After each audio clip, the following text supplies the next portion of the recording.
بسم اللہ الرحمن الرحیم۔ السلام علیکم۔ ہمارا کل کا جو موضوع تھا وہ تھا حضرت جعفر بن ابی طالب اور مختلف صحابہ کرام رضی اللہ عنہم کا حبشہ کی طرف ہجرت کرنا اور قریش کا اپنے وفد کو بھیجنا ان کو واپس لینے کے لیے، اور آج ہم اسی جو باب ہے اسی کے اندر ہے کہ آپ جعفر بن ابی طالب اور آپ مختلف صحابہ کرام رضی اللہ عنہم کا واپس مدینہ کی طرف ہجرت کرنا۔ حضرت ام عبداللہ بنت ابی حسمہ رضی اللہ عنہما فرماتی ہیں کہ اللہ کی قسم ہم لوگ حبشہ جانے کی تیاری کر رہے تھے اور میرے خاوند حضرت عامر ہماری کسی ضرورت کی وجہ سے گئے ہوئے تھے کہ اچانک سامنے سے حضرت عمر رضی اللہ عنہ آئے۔ وہ میرے پاس آ کر کھڑے ہو گئے۔ وہ ابھی تک مشرک ہی تھے اور ہمیں ان کی طرف سے بڑی تکلیفیں اور سختیاں اٹھانی پڑی تھیں۔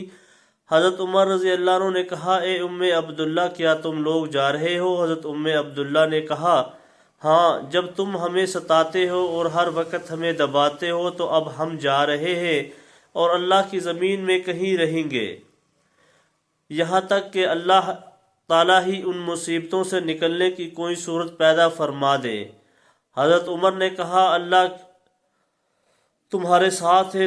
حضرت ام عبداللہ فرماتی ہے، حضرت عمر رضی اللہ عنہ پر کچھ ایسی رقت طاری ہوئی جو میں نے ان میں اس سے پہلے کبھی نہیں دیکھی تھی، اور پھر حضرت عمر رضی اللہ عنہ واپس چلے گئے، اور میرے خیال میں یوں ہمارے وطن چھوڑ کر چلے جانے کا انہیں بڑا غم ہو رہا تھا۔ پھر حضرت عامر رضی اللہ عنہ ہماری وہ ضرورت پوری کر کے آئے تو میں نے کہا، اے ابو عبداللہ، اگر تم ذرا پہلے آ جاتے تو دیکھتے کہ ہمارے جانے کی وجہ سے حضرت عمر پر کیسی رقت طاری تھی اور وہ کیسے غمگین تھے۔ حضرت عامر نے کہا، کیا تمہیں ان کے اسلام لانے کی کچھ امید ہے؟ حضرت ام عبداللہ نے کہا، ہاں۔ حضرت عامر نے کہا، جب تک خطاب کا گدھا مسلمان نہیں ہوگا، یہ آدمی جسے تم نے دیکھا ہے یعنی عمر مسلمان نہیں ہوگا، یعنی جیسے گدھے کا اسلام ناممکن ہے ایسے ہی عمر کا اسلام لانا ناممکن ہے۔ حضرت ام عبداللہ فرماتی ہیں کہ حضرت عامر چونکہ دیکھ رہے تھے کہ عمر اسلام کے خلاف بہت سخت دل ہے، اس وجہ سے انہوں نے ان کے اسلام سے مایوس ہو کر یہ بات کہی تھی۔ ام عبداللہ کا نام لیلا ہے۔ حضرت خالد بن سعید بن العاص اور ان کے بھائی حضرت عمر رضی اللہ عنہما دونوں ان صحابہ رضی اللہ عنہم میں سے ہیں جو ہجرت کر کے حبشہ گئے تھے۔ حضرت خالد بیان کرتے ہیں کہ جنگ بدر کے 1 سال بعد جب یہ مہاجرین حبشہ حضور صلی اللہ علیہ وسلم کی خدمت میں واپس آئے اور حضور صلی اللہ علیہ وسلم کی مجلس کے قریب پہنچے تو حضور صلی اللہ علیہ وسلم نے ان کا استقبال فرمایا۔ غزوہ بدر میں شریک نہ ہونے کا ان حضرات کو بڑا غم تھا۔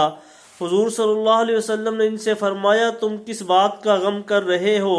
اور ان لوگوں کو تو ایک ہی ہجرت ہوئی اور تمہاری 2 ہجرتیں ہوئیں۔ ایک دفعہ تم حبشہ کے بادشاہ کے پاس ہجرت کر کے گئے اور دوبارہ تم اس کے پاس سے میرے پاس ہجرت کر کے آئے ہو۔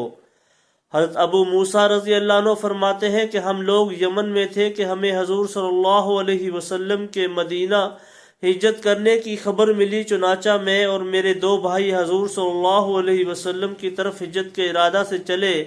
میں سب سے چھوٹا تھا۔ ان میں سے ایک حضرت ابو دردہ اور دوسرے حضرت ابو رحم تھے۔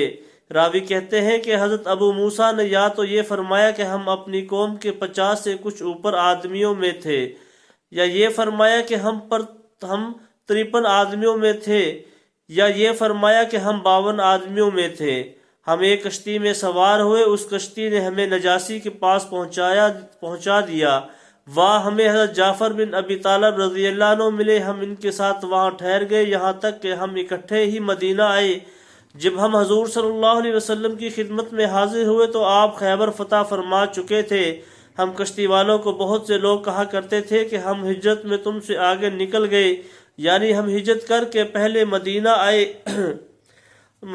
تم مدینہ بہت دیر سے پہنچے۔ حضرت اسماء بنت امیس رضی اللہ عنہما بھی ہمارے ساتھ آنے والوں میں تھی۔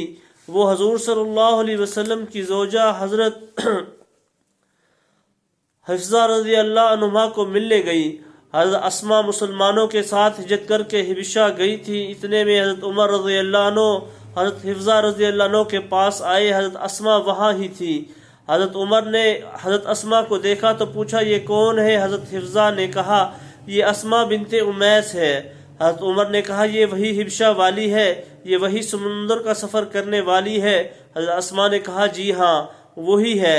حضرت عمر نے کہا ہم ہجرت میں تم سے آگے نکل گئے، لہٰذا ہم تم سے زیادہ رسول اللہ صلی اللہ علیہ وسلم کے حقدار ہیں۔ حضرت اسما کو غصہ آ گیا، کہنے لگی ایسا ہرگز نہیں ہو سکتا، اللہ کی قسم آپ لوگ تو حضور صلی اللہ علیہ وسلم کے ساتھ تھے، آپ لوگوں میں سے جسے بھوک لگتی اسے حضور کھلاتے اور جسے نہ آتا اسے آپ سکھا دیتے۔ ہم لوگ حبشہ میں ایسی سرزمین میں تھے جہاں کے لوگ دین سے دور اور دین سے بغض رکھنے والے تھے، اور ہمیں یہ سب کچھ اللہ اور اس کے رسول صلی اللہ علیہ وسلم کی وجہ سے برداشت کرنا پڑا۔ اللہ کی قسم میں اس وقت تک نہ کچھ کھاؤں گی اور نہ کچھ پیوں گی جب تک تم نے جو کچھ کہا ہے وہ حضور صلی اللہ علیہ وسلم کو پوچھ نہ لوں، اور اللہ کی قسم نہ میں جھوٹ بولوں گی، نہ میں ادھر ادھر کی باتیں کروں گی، اور نہ میں اپنی طرف سے بات بڑھاؤں گی۔ جب حضور صلی اللہ علیہ وسلم تشریف لائے تو حضرت اسما رضی اللہ عنہ نے کہا یا نبی اللہ۔ حضرت عمر نے ایسے اور ایسے کہا۔ حضور نے فرمایا پھر تم نے ان کو کیا جواب دیا؟ میں نے عرض کیا جواب میں نے یہ اور یہ کہا۔ حضور نے فرمایا وہ تم سے زیادہ میرے حقدار نہیں، عمر رضی اللہ اور ان کے ساتھیوں کی ایک ہجرت ہے اور تم کشتی والوں کی 2 ہجرتیں ہیں۔ حضرت اسما فرماتی ہیں کہ حضرت ابو موسیٰ رضی اللہ عنہ اور کشتی والوں کو میں نے دیکھا کہ وہ جماعتیں بن بن کر میرے پاس آتے اور مجھ سے یہ حدیث نبی صلی اللہ علیہ وسلم پوچھتے، اور حضور صلی اللہ علیہ وسلم ان کے بارے میں جو یہ فضیلت ارشاد فرمائی تھی ان کو اس سے زیادہ نہ کسی چیز سے خوشی تھی اور نہ ان کے نزدیک اس سے زیادہ کوئی چیز بڑی تھی۔